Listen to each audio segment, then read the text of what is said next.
let's pick off where we left off. Of all the kids who are at the Oasis under protest, Jet is at the top of the list. Why else would Jet's dad send a full-blown Fuego executive clear across the continent to make sure his son gets here and stays here? Oh, sure, that guy Matt uses the term companion, but anyone else can see his real job description is guard. Bodyguard, probably, but at least a little bit prison kind, too. Matt's the only reason Jet shows up for anything at the Oasis, and when he does come, he's not the nicest guy in the world to be around. He seems pretty angry about having to be here. So who sent for him, Grace demands. Grace has been my best friend in the 9 days since we've been here. She's really nice. It's just that she's such a big fan of this place and she can't handle any criticism of it. To her, a guy who oozes attitude like Jet is an equivalent of waving a red flag in front of a bull. We're standing on the dock with the rest of the kids, watching Matt march Jet along the pathway to join us. It reminds me of those old-time war movies where an escaped prisoner is being prodded back behind barbed wire at the barrel of a gun. With the barrel of a gun. I raise hand in greeting. Over here, Jet. I feel pretty stupid when he ignores me. What are you doing? Grace hisses. Well, you'll make him think he's welcome, which he's not. Give him a chance, I plead. Why should we, she demands, so he can be as rude to us as he is to Magnus? He's probably not used to people saying no to him, I reason. This must be a huge shock to his system. He's rebelling. What would you do in this place? I would be the exact opposite of him, she says with absolute certainty. In other words, I wouldn't be a jerk. Janelle, the water sports pathfinder, announces that we're going to be taking out the pedal boats today. The Oasis is located on the Saline River, right on the inlet of the lake that we use for boating and kayaking. As we all start pairing up for the two-person pedal boats, Jet reaches into his pockets as if searching for his phone, which obviously isn't there. It's a common rookie mistake at the center. We're so used to having our devices right at hand. Am I crazy to think that Jet and I could be friends? We're both kind of misfits here. Neither of us loves the Oasis. Okay, him more than me, but that might just be because I'm way better at letting myself be pushed around. Whatever the reason, Jet has 0% chance of ever getting picked to be somebody's partner for pedal boats, and that's going to make him hate it here even more than he does now. So I step forward. I'll go with Jet. This is news to Grace, who is always my pedal boating partner. Her eyes shoot sparks at me. All right, Janelle beams. Jet, you're with Tyrell. Jet's half-closed eyes open maybe an extra millimeter, but that's his only reaction. Janelle rattles off the rules, which the rest of us have heard before. Bathing suits only, bailing buckets handy in the back, keep hands and feet inside the boat, pedal in unison, and most important, don't get too close to the river where the current can catch you. Not unless you speak Creole, the Pathfinder concludes. The saline will take you all the way down to Louisiana. Any questions? Jet raises his hand. Do we have to do it? Can it, smart guy, Matt puts in wearily. Yes, you have to do it. And the next thing I know, I'm climbing into the boat next to Vladimir Baranov's son. My family are big Fuego fans, I tell him as we pedal out onto the lake. We use BuyBolt on our computers and do most of our shopping through Fuego Prime. Yeah, he replies in a bored tone. I'll be sure to tell Vlad. Oh, wait, no phone. Sorry. I mean, he obviously doesn't have to know about every customer, I say hastily. Fuego has what, 2 billion users? 2.5, Jet corrects me, and my dad cares about every single one of them more than he cares about his own son. Oh, I'm sure that's not true.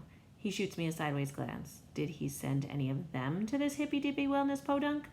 Well, I'm sure he has his reasons, I glance at his bland features. Come to think of it, why did your father send you here? Because Pluto was already booked. I'm about to ask what he could possibly have done to tick his father off so badly, but I catch a glimpse of Grace. She's in the blue boat with Stuart, one of the high school guys. She's making an O motion with her finger, and then I realize what she's trying to tell me. We're going in circles. A quick check reveals this because I'm pedaling and Jet isn't. Hey, you have to pedal too, I urge. Why? I don't want to go anywhere. Because if you don't, There's a scrapping sound as our boat runs around the reeds. Jet sits up and looks around. When he sees Matt scowling at us, he breaks into a happy smile. Back up, Einstein, Matt hollers from the opposite shore. Violating the rules, I reach my foot out in the boat and jam it into the silty bottom in an attempt to pry us loose. The mud is really soft, so I can't get any leverage. Jet isn't helping. For the first time I laid eyes on him, he actually seems to be enjoying himself. Lazily, he plucks a bulrush out of the water and examines it with interest. I wonder how these things would fly. He scrambles up, and with the boat rocking beneath him, he rears back and launches the rush like a spear. It soars high in the air and lands with a small splash near the cluster of boats pedaling around. Wow, I can't help commenting. I didn't think I would go so far. I know, right? He's impressed. The fat part gives weight, and the sulk adds stability. He pulls out another rush and cocks back his arm like a pitcher. Watch this one. Careful you don't hit anybody, I put in. Jeff's second throw is much harder, the action of his body jarring our boat free of the mud and sending us back into open water. The projectile sails halfway across the lake as if aimed by an evil spirit, comes down into the lead boat. Yow! Comes a deep-throated cry of outrage. Jet, still on his feet, arms spread wide in triumph when Brandon peers over to investigate the source of the missile that clobbered him. What'd you do that for? I grab Jet's arm and pull him back down. Oh, geez, you just nailed the biggest, meanest kid in the whole center. Jet is serene. Be whole, man.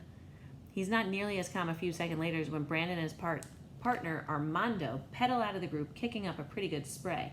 There's no question they're coming straight for us. Jet finds his pedals at last, and we're headed at them on a collision course.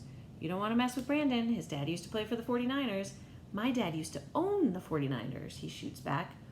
The transformation in Jet when he isn't half asleep is amazing. His eyes are wide and bright blue. His cheeks flame. The grin is practically ear to ear, revealing a mouthful of gleaming white teeth. Compare that to Brandon, whose expression is like a line of thunderheads as he closes in on us. Maybe Mr. Bulkos came here to get less aggressive, but it's not affecting Junior very much.